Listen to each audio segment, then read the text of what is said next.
আমি এমনই, বিয়ে বাড়িতে গেলে বউ দেখি না, মরা বাড়িতে গেলে কে মরেছে সেটা দেখি না, আর অন্নপ্রাশনের বাড়িতে গেলে কার অন্নপ্রাশন সেটা দেখি না। সোজাই যায় আগে খাওয়ার প্যান্ডেলে গিয়ে নিজের সিটটা ধরি, তারপর খেতে বসে।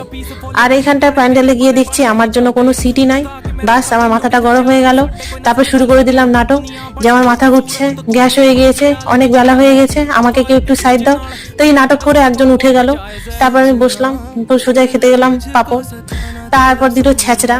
ছেঁচড়া প্রায় যখন অর্ধেকের মতন, তখন দিল ভাত আর ডাল।